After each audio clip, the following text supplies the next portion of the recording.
En enero tuve unas lecturas un poco variadas en cuanto a calidad. Hay unas que me gustaron muchísimas, hay otras que directamente se van a mi lista de favoritos del año, aunque estemos comenzando, pero también hay otras que no me terminaron de convencer. Les recuerdo que esto está grabado en directo, así que si no se lo quieren perder, pues suscríbanse al canal para estar pendientes cuando anuncie el próximo, y también les ruego encarecidamente que pasen a darse una vuelta por el directo. Ambos, este video y el directo, están marcados con capítulos, por lo que si les interesa un libro en específico pueden saltar a ese momento. Les recomiendo mucho el directo porque ahí es donde hablo más a profundidad de todo esto. Pero nada, yo soy Jack y esto es Project Dragonfly.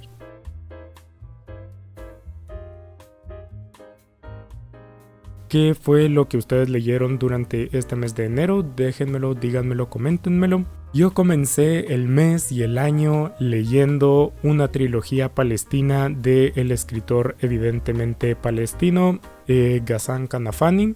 Para este libro creo que voy a hacer una reseña. El libro me gustó bastante, está dividido en 3 novelitas, ¿verdad? Son Hombres en el Sol o Hombres al Sol, lo que os queda, y Saad.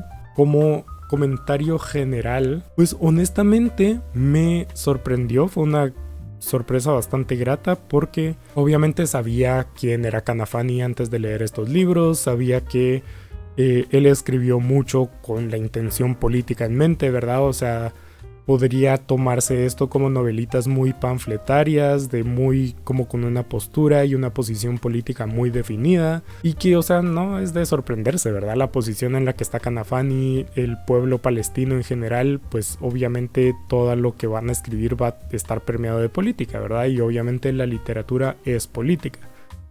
A lo que voy con mencionar todo esto es que el idioma o el lenguaje es bastante metafórico, es bastante más de lo que nos hubiéramos esperado, al menos de lo que yo me esperaba. Y también lo principal es, o lo que principalmente me sorprendió según el contexto de lo que acabo de decir, es la complejidad de la estructura de varias de las novelas. Antes de entrar a las novelas como individualmente, solo la mención de que la primera y la tercera, ¿verdad? Hombres en el Sol y Saad, fueron las que más me gustaron. La de en medio, Lo que os queda, no me gustó especialmente. Hablando de esto, abajo en la descripción tengo el link a la Luna Creciente Roja de Palestina. Pero sí, ahí se los dejo. Si quieren apoyar, si pueden apoyar, ahí está abajo. Si van a leer uno de los 3, les diría que lean Saad. Pues ahí está. Leer a Kanafani me pareció una experiencia maravillosa. Lean a estos autores por su cuenta para entender un poquito más lo que está pasando, un poquito más el espíritu de las personas, un poquito más todo, ¿verdad? Y por supuesto redireccionar ese nuevo sentimiento encontrado a través de las letras a, pues, exigir un cese al fuego, exigir un fin a la ocupación, exigir el fin del colonialismo israelí, exigir todas estas cosas que hacen falta, ¿verdad? No han llegado. Por más que la Corte Internacional de Justicia haya dicho que hay precedente para investigar a Israel por crímenes de genocidio, aunque haya pedido a Israel tomar medidas para no caer en genocidio, falta muchísimo para que estas personas puedan vivir una vida digna que todos nos merecemos, ¿verdad? Entonces, eso, obviamente lo más directo que uno puede hacer actualmente, ahorita, no viviendo ni cerca de la región, es, pues, presionar a los gobiernos, es boicotear, es donar. Lo veremos eventualmente, pero por una Palestina libre, ¿verdad? Sigamos a el siguiente libro, que es la primera gran decepción y el primer gran detesto del 2024, que es Los 7 maridos de Evelyn Hugo. Únenme si quieren, escúchenme antes, se los pediría, pero este libro me pareció horrible, fatal, muy malo, y no entiendo cómo se habla y se menciona y se categoriza como un libro muy bueno, muy feminista, muy LGBT, cuando la representación que tiene es fatal, es horrible, está muy mal hecha. No sé, no, como digo, este libro no me gustó. Me pareció un mal libro. Desde muchas partes, desde que subjetivamente no era un libro para mí, desde que objetivamente me parece que está fatalmente tratado el tema del feminismo y el tema de los movimientos y la comunidad LGBT. Muy mal hecho, muy mal representado, y me parece que está fatalmente hecho en la forma en la que está escrita, que está mal hecho, o sea, está mal escrito. Y pues sí, lo único que rescato es que pues sí, Evelyn Hugo tiene partes de su vida que uno empatiza mucho, porque ninguna persona, ninguna mujer debería vivir eso. Pero aparte de eso, no lean este libro. En estos creo que voy a ir un poquito más rápido, porque ya los hablé, ya los comenté en el video de leyendo los número 1 de diferentes booktubers. El primero que leí en esa racha es El efecto del aleteo de una mariposa en Japón, de Ruth Ozeki, ¿verdad? Una mujer japonesa canadiense. Primero que nada, vayan a ver el canal de Vero. Ahí ella tiene un video en el que va a profundidad de por qué le gustó mucho este libro y por qué es su número 1 de 2023, así que vayan a verlo. ¿Qué me pareció este libro? Pues como digo, lo dije muy en broma, pero realmente es cierto lo de se antoja volver o se antoja ser un monje recluido en las montañas japonesas en la mitad de la nada. Lo dije en broma obviamente, pero sí esconde algo de verdad. Y es simplemente ese anhelo por una vida tranquila, ¿verdad? Impresiones. El libro me gustó realmente mucho, como digo, ese sentimiento de paz que nos transmite a través de una lectura, un libro que no es cozy, o sea, no es como una paz a través de una narración de las cosas bonitas de la vida, o sea, es un libro duro de leer. Regresando a Ruth, fue la parte del libro que probablemente menos interesante me pareció por cierta parte. De ahí eventualmente se va poniendo interesante, pero básicamente porque es una vida bastante normal, o sea, bastante promedio en Occidente, llamémoslo. Poco a poco, como digo, va tomando sentido, va permeando la mentalidad de la bisabuela de Nao a cada uno de los personajes, ¿verdad? Primero a Nao, después a Ruth, y así, ¿verdad? Es simplemente muestra el efecto en cadena, el efecto mariposa, de ahí el título, de esta forma de pensar, ¿verdad? Y pues sí, solo una cosa no me terminó de gustar en el libro, y es la parte más mágica. El libro en general me pareció muy bonito, o sea, muy duro, pero es al final de cuentas una historia muy esperanzadora que trata de generar el efecto del aleteo de una mariposa, ¿verdad? El personaje de la abuela o la bisabuela es fabuloso, me encanta.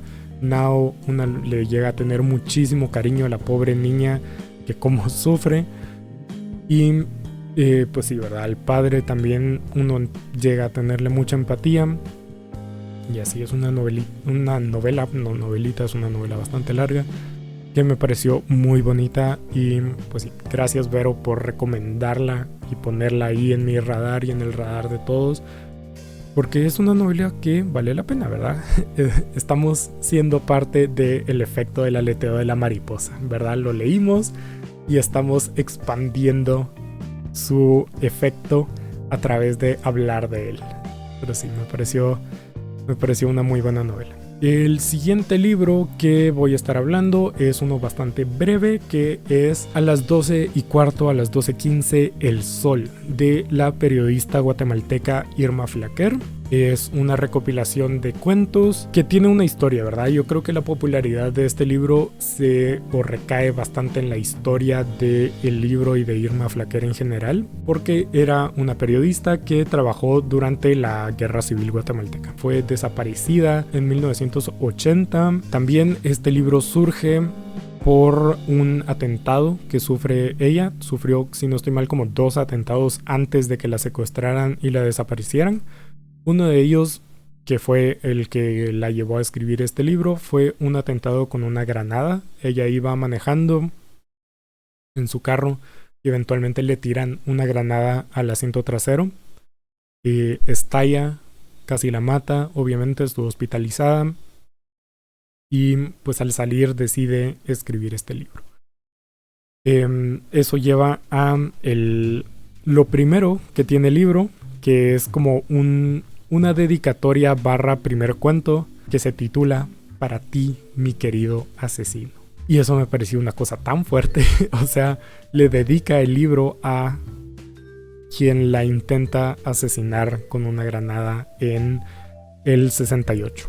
El segundo se titula La bomba y es básicamente pues la narración de lo que ella sintió y vivió cuando estalló la granada. ¿Qué pasa? Pues que el resto de los cuentos son un poco demasiado tibios a mi parecer. Ella nos está hablando de figuras misteriosas que no tienen realmente posición moral definida, sino que son solo este blob, esta masa indistinta de personas violentas que buscan controlar, sino que, o sea, lo toma un paso más de abstracto para decir, y esto puede ser cualquier lugar. Entonces, es igual que mi crítica a Orwell, ¿verdad? 1984, que al tratar de criticar el todo, critica la nada, básicamente. Que se nota que Irma Flacker no era escritora, sino era periodista. Porque hay muchas, o sea, la narración francamente se siente que es de una novata, de una principiante. El siguiente libro del que voy a estar hablando es Las ventajas de ser invisible de Stephen Chbosky, o como sea que se pronuncie su apellido. Este es otra vez parte de ese video de leer los número 1 de diferentes booktubers. Este fue el de Cristian Ruiz. Es una como historia bastante gringa, bastante estadounidense de drogas, de fiestas, de marginados, de me enamoro de esta, no me enamoro de esta. Lo que hacen innovadora esta historia, siento yo, es el personaje de Charlie, ¿verdad? Es este personaje que es muy duramente honesto, o que no tiende a mentir, no miente y no entiende muchas prácticas sociales como tal, ¿verdad? Entonces, eso es lo innovador. Eso fue las ventajas de ser invisible. Me gustó bastante. No voy a decir que sea de mis favoritos, me gustó. O sea, me pareció una buena lectura. Una cosa bastante tierna que leer también. Pero que en general tampoco me pareció como demasiado más. Eso obviamente tiene mucho que ver con las experiencias individuales de cada uno. O sea, no digo que el libro sea malo, de hecho está bastante bien escrito. Objetivamente es un buen libro. Y supongo que la calidad de como emotividad que genera va a depender de las experiencias y vivencias de cada uno, ¿verdad? Yo no tenía demasiado que como sentirme identificado con Charlie. Entonces me gustó el personaje, empaticé con él, pero no es así como que me haya visto reflejado en él. Pero bueno, ahora vamos a otro de esa lista, que es El monstruo pentápodo de Liliana Bloom. Este fue el número 1 de Kim, del canal de Yo Soy Kim Posible. Finalmente leí a Liliana Bloom. Pero bueno, centrándonos en El monstruo pentápodo, es un libro bastante duro que sigue a Raimundo, que es un pedófilo y básicamente quiere secuestrar a esta niña para tenerla de esclava sexual. Básicamente.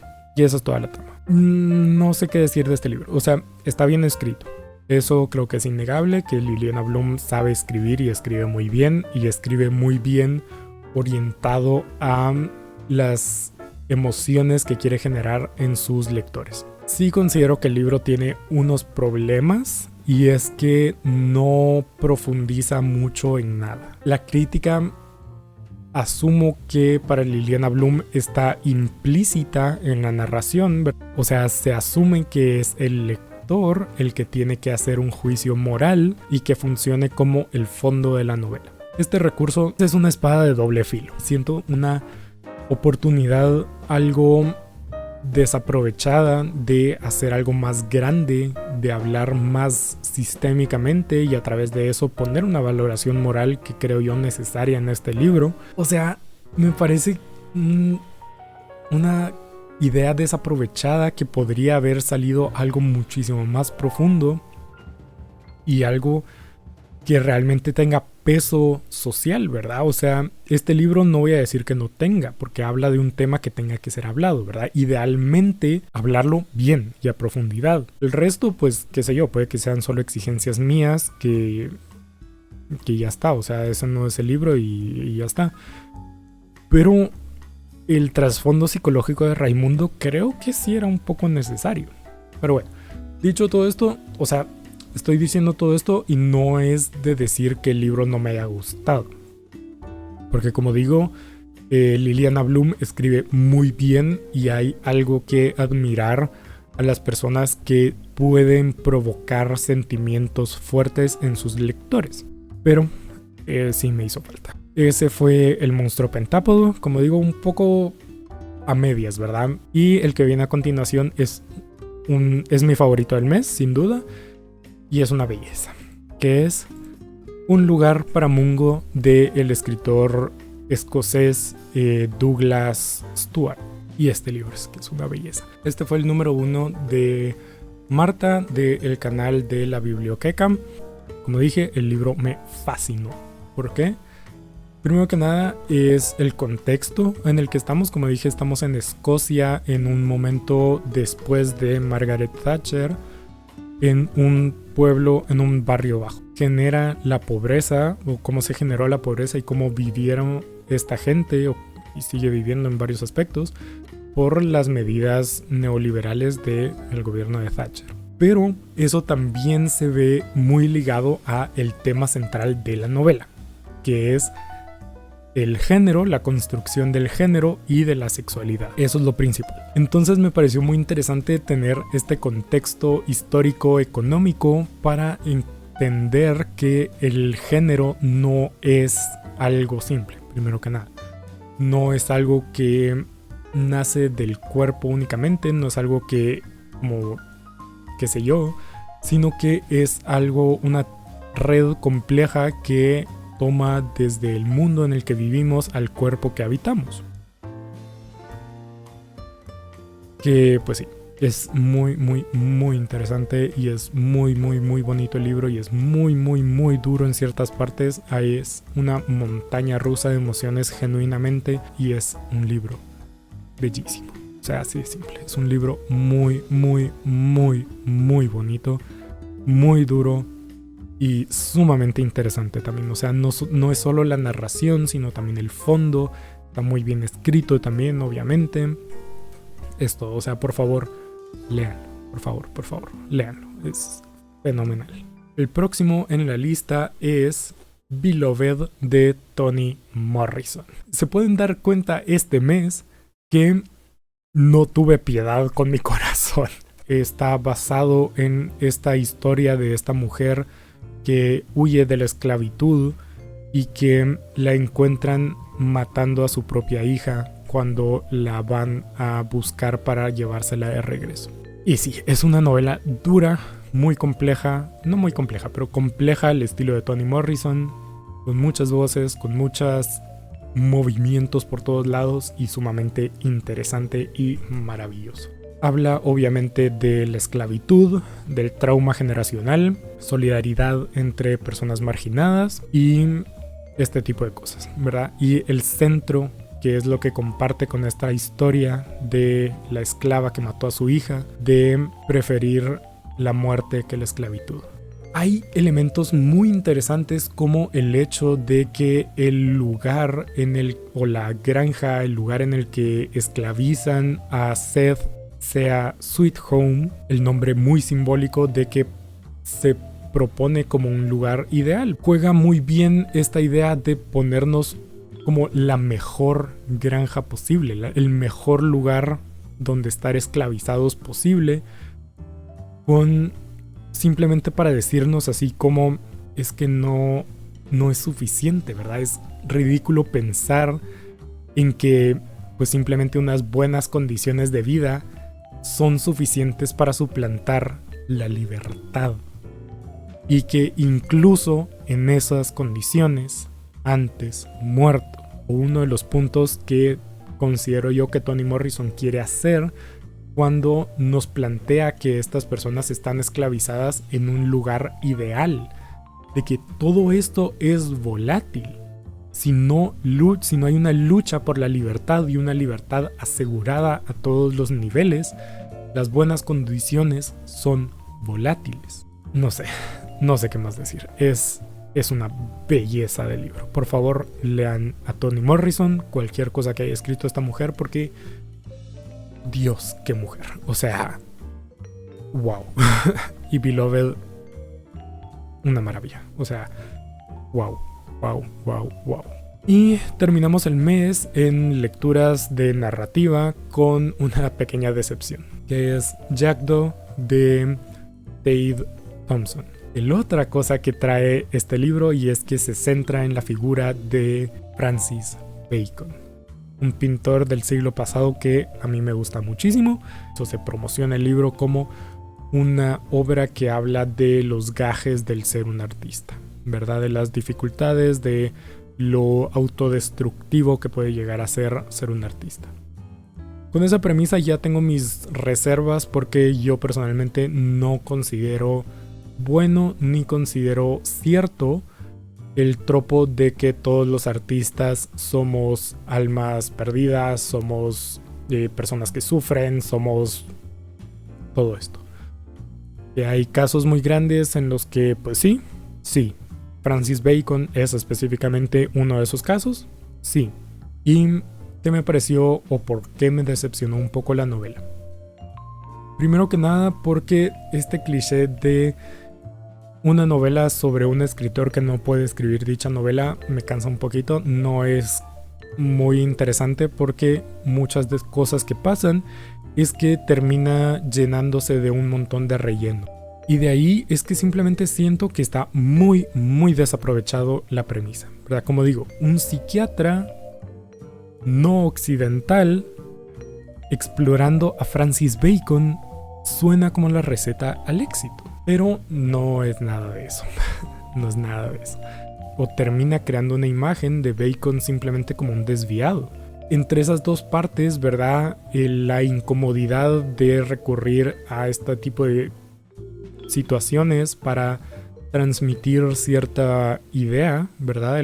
De la masturbación compulsiva y de todos los vicios autodestructivos que se impone o se le imponen al protagonista para tratar de representar la vida de Francis Bacon, termina en una narración muy incómoda.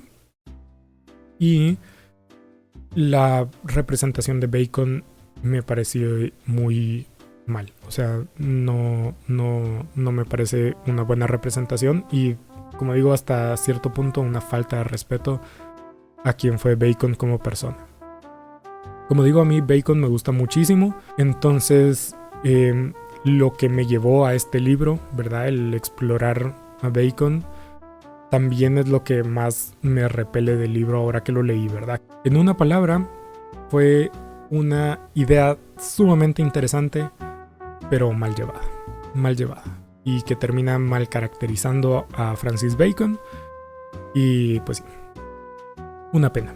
Y voy a ir rápidamente con Happiness, que es un manga. Este manga me parece que necesita explicación a profundidad. Y este manga me pareció muy bueno. Muy bueno. ¿Quién es Shuzo Oshimi? Su trabajo suele estar considerado dentro del género del body horror, ¿verdad? Horror a través del cuerpo, de la corporalidad. Y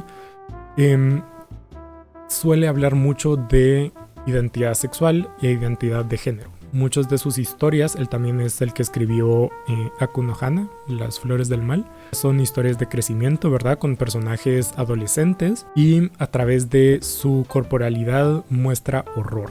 En este libro o este manga es de vampiros Y en lo personal considero que es una representación de la pubertad y la llegada a despertar hormonal, llamémoslo de alguna forma. Shuzo Oshimi, tengo que decirlo, es un escritor un poco cuestionable, digamos, no quiero llamarlo problemático, pero es incómodo y puede ser una lectura muy retante. Lo que nos está planteando es el horror que puede ser la pubertad, ¿verdad? El no tener un control completo de tu cuerpo porque simplemente está experimentando cambios que no controlas y cambios que te hacen sentir incómodo. O sea, obviamente la pubertad es diferente para todos, pero esa incomodidad de no entender muy bien tu cuerpo está presente. Entonces lo que hace Shuzo Oshimi es presentárnoslo como una historia de horror, un caso como más fuerte plantado en el horror.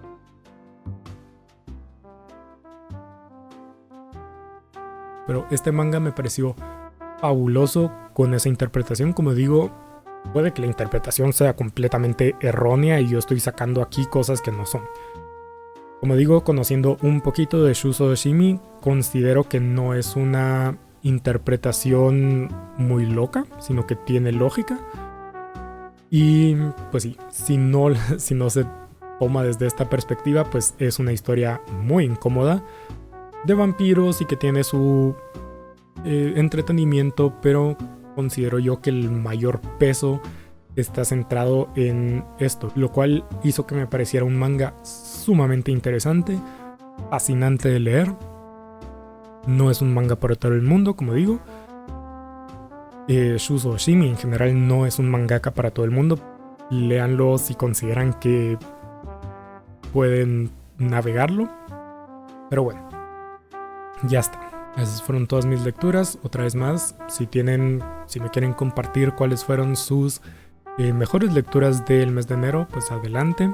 Muchas gracias por acompañarme, muchas gracias por oírme dar la lata por tanto tiempo sobre libros y nos vemos en la siguiente.